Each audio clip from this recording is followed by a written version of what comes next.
Okay, so poetic devices we have to discuss. The first point is the poem has no rhyme scheme, means it's in free verse, right? Yes, sir. When any poem is not having any kind of rhyme scheme, we call that this poem is written in free verse. Free verse is a kind of also a kind of technique that poets use deliberately. Why? Because they want to give us in-depth knowledge about something about the subject matter, we can say, or simply we can say that they don't want the interruption in between, or like see when a poet is following the rhyme scheme, okay, so sometimes he has to kind of sacrifice some words for the sake of rhyme, okay.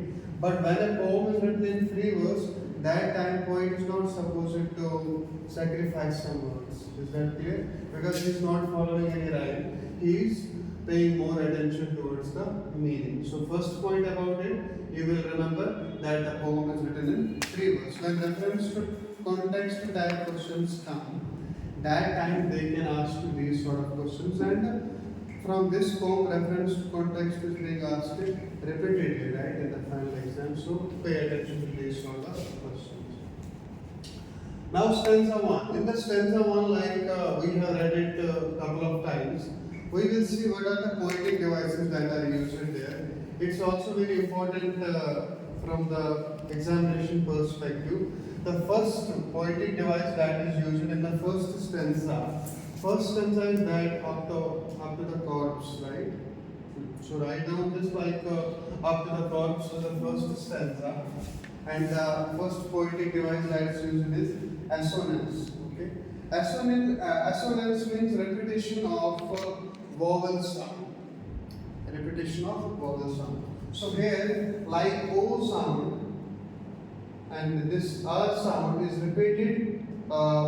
Like from in these words, home to caution, okay, or this caution Friday, so like this sound is again here. So it means that when repeatedly the vowel sound is used by the poet, that time we can say he has or she has used a poetic technique that's called as assonance. Is that clear? So assonance is used here. If we find that these words, those, open mouthed, her face, action, like that of a corpse, right? So you can see that how O sound is frequently being used in these words. So sometimes they ask you that they give the stanza and they ask you which poetic device is used there. They will give 3-4 options, right? Assonance, alliteration, personification, metaphor, okay? Different sort of options they will give you. But when you know that O sound is repeated, so you can easily mark it assonance. Okay? If vowel sound is repeated, then assonance. Is that clear? Now coming back to the next poetic device that's used. Which one is the second one? Simile. Simile, right? Simile means comparison of two different objects or whatever we will bring into the comparison by using words like or as. So what she has said, her face action like that of a corpse. So poetess here has compared the face of the mother with the corpse, right? But in between she has used a word. Which word she has used? Which word she has used? Like, okay? So when a poet uses like or as, these two words, to make any kind of poetic comparison, right? That time we can say that technique is called as simile. Is that clear? So simile means when like or as is used to make the comparison between two different objects or two different things. So similarly, the face of the mother is compared with the corpse, and in between she has used it like. Understood? So this is simile. And now first poetic device, second. First is assonance, second one is simile, right?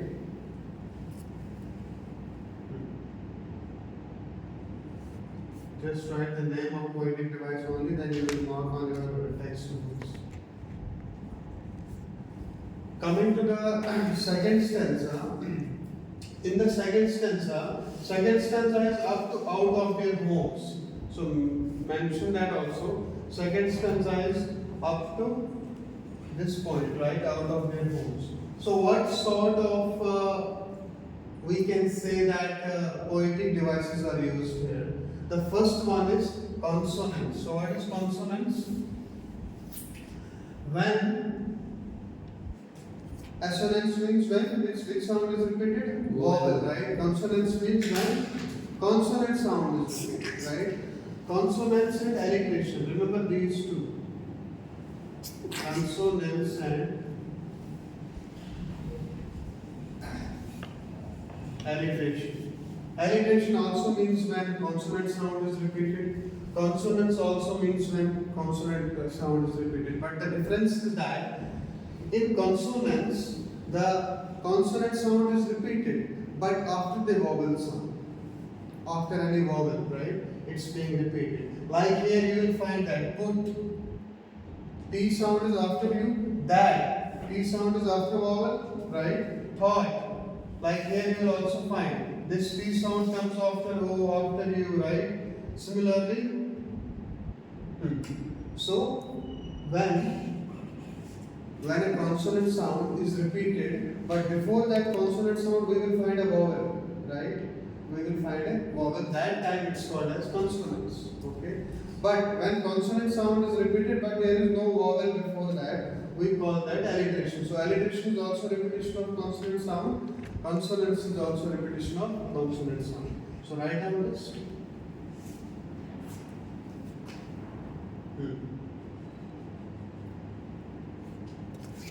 Next poetic device she has used. What is that? Imagery. Imagery means when poet uses words in such a way that they can create images, right, to the mind of the reader, right? So trees sprinting. So when this word is used, trees sprinting, did not this image come in our mind that as if we are traveling and trees are running along with us, right? Married children. So when we say children, we get the image of children in our mind, spilling out, coming out in groups from their homes, right? So like that. So these are the words that are being used and they create images to our mind, and we call them which poetic technique is used here by the poet? That is imagery is being used. Is that clear? Mention? Yeah. Third one is personification, right? So what is personification? So when human qualities is given to non-human things, right? Non-human entities, right? Let's say that non-human means animals are also non-human. Human does not mean living, okay? Human means human beings, right?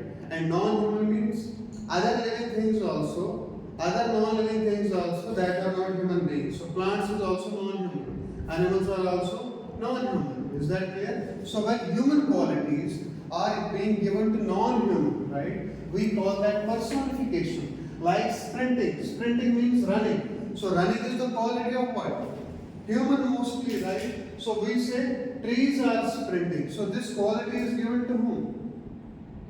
Trees. This quality is given to trees, right? So that time when this human quality is given to trees, we call that it is personification, right? Trees sprinting, okay? So this is personification. She has shown that trees are running. Running is the quality of human, right? It's being given to something that is non-human, that is tree, okay? So trees are running. Okay, let's say I will say that chair is walking. So walking is the quality of human. Can the chair walk? No. But I am talking chair is walking. So which technique I have used? Personification. Is that clear? If I say that ants are having a meeting, right? So or I will say birds are having a meeting, right? So having the meeting, discussing the matter is the quality of what? Humans. But I am giving this to birds. Is that clear? So it means what I have used? Personification. So personification means when the human qualities are being given to non-human entities, we call that personification. So here the point has used it, personification. Is that clear? Sir, what is the second one? the children also. No, children is not actually. This is the line. This they have spoken that in this line we will find it. Okay. This is the line, exact line of the poem, right? Trees printing the very children spelling. Okay. So in this line we can find personification. Is that clear? Coming to the next one, contrast. Contrast means when two opposite things are being shown. We have discussed it in the poem also, and the difference between poets and poet's mother and the children is shown by using the word old and young. It is already what I have told you in the existential explanation of the poem, that two different worlds are being shown. One is the old world and one is the young world, right? One is the death, another one is the life. So old world is shown through the image of mother, right? And young world is shown through the image of children. Is that clear? Life is shown through the image of children. Very good. And death is shown through the image of mother. Is that clear? So this is contrast. Two opposite things are being shown. Yeah. Coming to the next one, stanza 3. So stanza 3 will start from here, but after the airport security check, and it will end here as a late winter's moon, right? So what are the poetic devices that are used here? Simile. So anybody can tell me where is the simile here? Which poetic device is used? As a late winter. As the late winter moon. Very good. So simile is used here. Any other poetic device?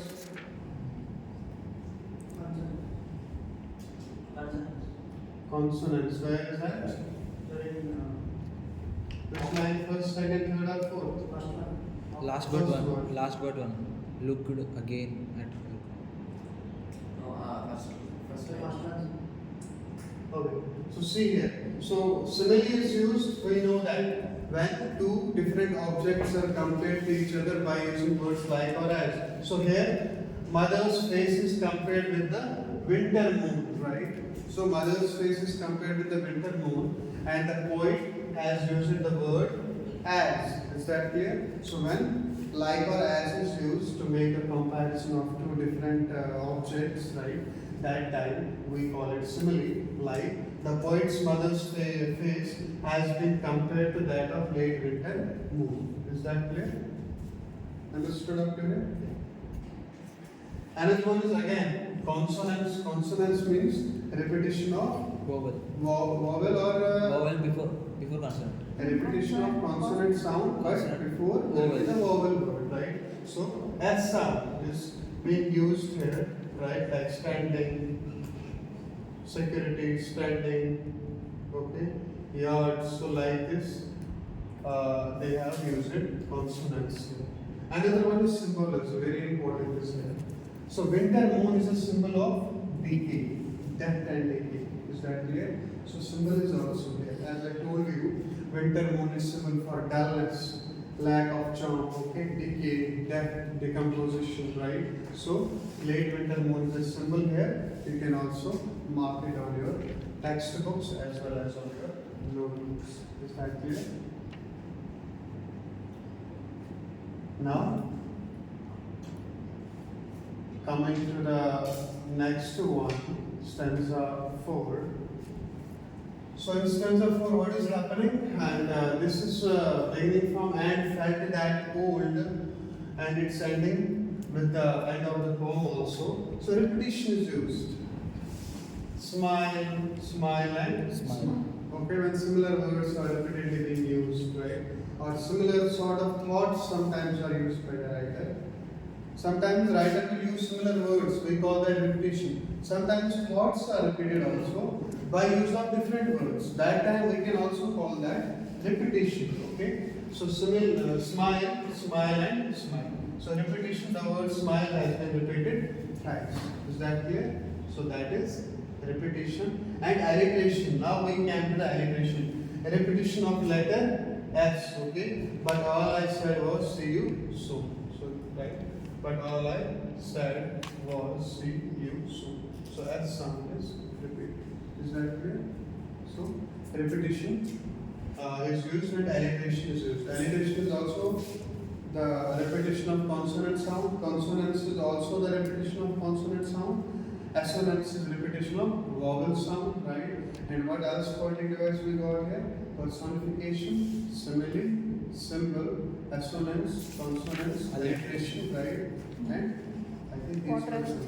contrast is also there, that's the use. So some 7-8 poetic devices are used by the poet. So reference to context comes in the examination, that's repeatedly being seen. Okay, so you keep in mind all these poetic devices.